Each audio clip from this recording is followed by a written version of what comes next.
Hello again YouTube, Mad Dog here. Just a quick one hopefully.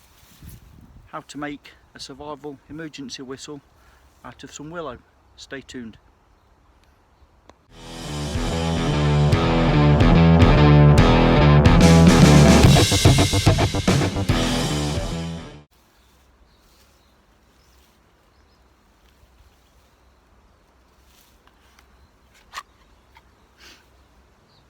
So I'm just going to start by cleaning the end up.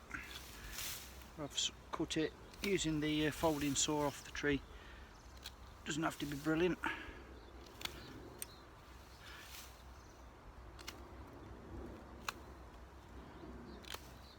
At this stage, just so we've got a working end,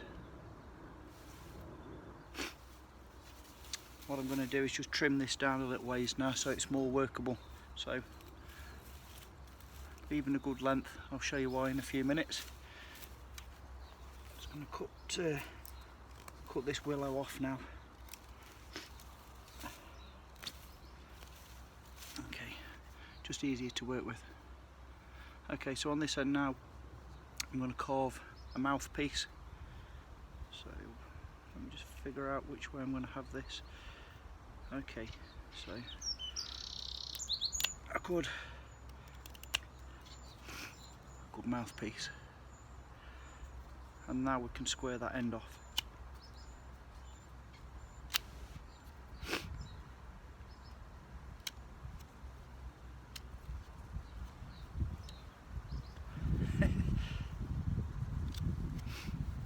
Okay, so coming in a bit closer here.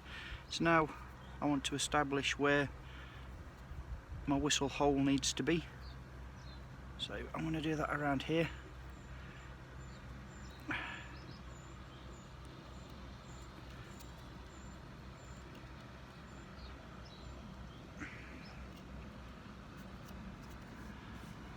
Like so.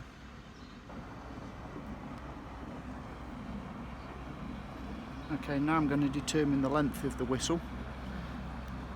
So I'm just going to sort of guesstimate around there for this, and I'm just going to make a cut all the way around, just through the bark initially, because what I'm going to be doing is separating the bark from the inner wood.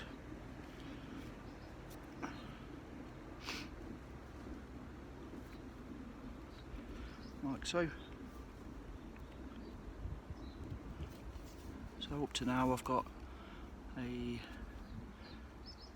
cut around there, a bit of a notch cut out of there, and the mouthpiece. So what I'm going to do now is I'm going to put my knife back in its sheath and just start tapping that bark to loosen it up off the main inner wood.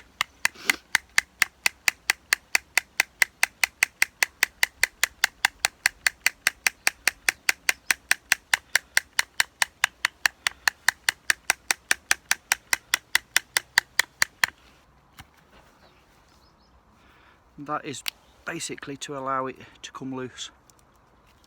As you can see, hopefully that outer bark should now slide off, leaving a hollow tube, and you're in a wood. So what I'm going to do now is, obviously this is going to be our mouthpiece, and we need, from our witness mark where the air chamber is going to be, we need a flat carving right to the end of your mouthpiece.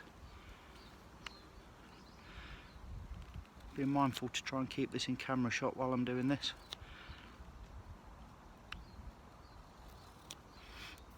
Obviously that's going to be your air venturi, letting air into the chamber which we're about to create. Okay.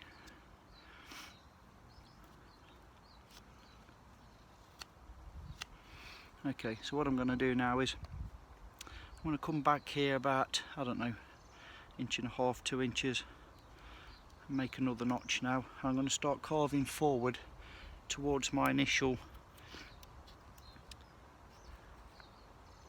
air venturi marker, and just carry on hollowing this material out now, back cutting and cutting to it, beavering away. Careful when you're doing this that you don't cut towards yourself too much and slice your hands open.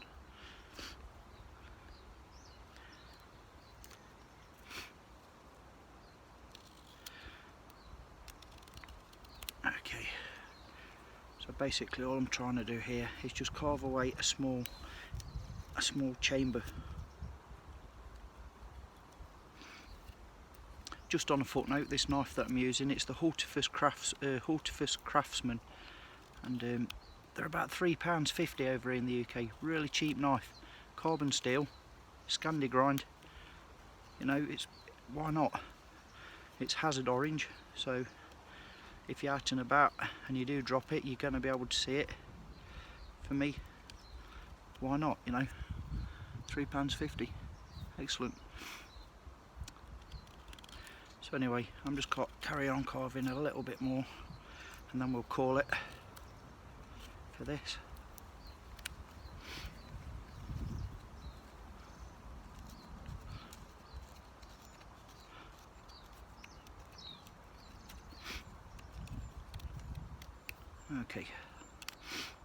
Okay.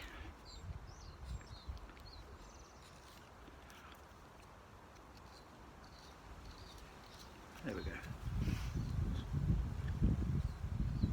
That's what I'm left with. So now I'm going to bring the hollowed out outer bark back into play and slide that back into its original position, nice and gently, he says.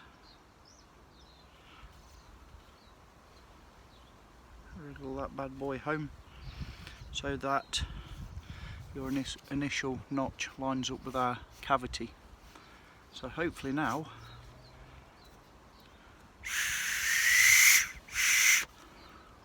nearly. I do have an air leak here somewhere, I think there. We have our Willow whistle. So obviously now I can cut that to length, whatever length I want, and happy days. If you make a fat one, you get a lower pitch tone. If you make a smaller diameter one, I've got one in here somewhere, is the sound Blue Peter I made earlier, you get a lot higher pitch note, which obviously travels further. So nice little handy trick or tip to know, dead easy, fun little project, and could get you out of a bad situation.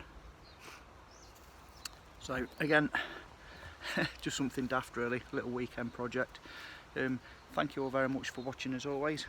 Take care out there, whatever you're all doing. I appreciate your views, stopping by and joining me. And until the next time, Mad Dog signing off. Yeah!